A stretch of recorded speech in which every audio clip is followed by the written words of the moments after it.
नाज़रीन, इस वक्त हमारे साथ है पाकिस्तान फिल्म इंडस्ट्री के मोस्ट सीनियर तरीन अदाकार शेर खान साहब। तो शेर खान इस वक्त हमारे सेट पे मौजूद है। इश्क मेरा अनमोल, तो इश्क मेरा अनमोल के बारे में शेर खान साहब क्या कहते हैं, उनसे पूछते। जी अस्सलाम वालेकुम। वालेकुम सलाम। ये फिल्म जो बन रही है इश्क अनमोल, इश्क मेरा अनमोल, इश्क मेरा अनमोल, ये बड़ी अच्छी फिल्म बन रही है। बासु साहब ने बड़े अच्छे डायलॉग लिखे हैं। काफ़ी लोग भी उनको बोलने में उनको मुश्किल आ रही है, लेकिन बहुत अच्छे डायलॉग हैं। अल्लाह की रहमत से ये एक अच्छी फिल्म होगी, पब्लिक ने ज़रूर देखनी है इंशाल्लाह अल्लाह की रहमत से। नईम साहब हैं इसके प्रोड्यूसर साहब, वो भी नाइस आदमी है, वो भी सरमाया लगा रहे हैं डट के, और ये फिल्म बहुत अच्छी साबित होगी। इसमें अच्छी कास्ट ली इन्होंने, सीनियर लोग लिए सारे, तो अल्लाह की रहमत से ये फिल्म सुपरहिट होगी और आप ज़रूर देखिएगा इसको।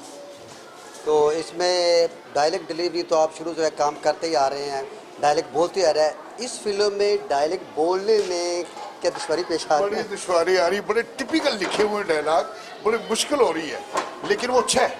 वो एक्टर का एक इम्तिहान होता है, जब अच्छा डायलॉग आएगा तो एक्टर एक्टिंग अच्छी कर सकेगा। अगर डायलॉग अच्छा नहीं होगा तो फ्लो में वो बोल जाएगा। तो ये अच्छे डायलॉग है, सब एक्टर बड़े खुश हैं, और जिन्होंने सीन किया है वो बहुत खुश हैं, और वो कह रहे हैं कि बहुत एक चेंज लिखा है इन्होंने। तो अल्लाह की रहमत से ये चेंज जो होता है ना, ये फिर चेंज ले आता है अल्लाह की रहमत से। क्या आप समझते हैं कि जो मौजूदा दौर में इस वक्त फिल्में बन रही हैं उनसे डिफरेंट है, हटके है? बहुत ज़्यादा जी, बहुत हटके है।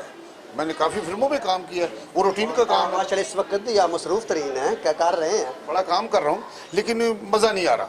तो इसके सेट पे ज़्यादा मज़ा आ रहा है जनाब। दूसरी जगह जाते हैं फटाफट याद करके बोल के निकल जाते हैं, यहाँ हमें याद करना पड़ रहा है, ज़ेर ज़बर का वो रखना पड़ रहा है। तो ठेठ पंजाबी जो होती है ना, वो ये बुलवा रहे हैं, और अल्लाह की रहमत से इंशाल्लाह आपके सामने ये लगेगी फिल्म, तो फिल्म सुपर हिट होगी अल्लाह की रहमत से। जी थैंक यू। नाज़रीन, ये थे शेर खान साहब, वो आपको फ़िल्म के बारे में बता रहे थे कि आजकल जो फिल्में बनी रूटीन की हट है, लेकिन इश्क मेरा अनमोल जो है वो रूटीन से हटकर फिल्म है। डायलॉग के हवाले से, स्क्रीन पे के हवाले से, कास्ट के हवाले से बिल्कुल हटकर है, लेकिन मुकम्मल म्यूजिकल फिल्म है और देखने के काबिल है, मुकम्मल फैमिली फिल्म है।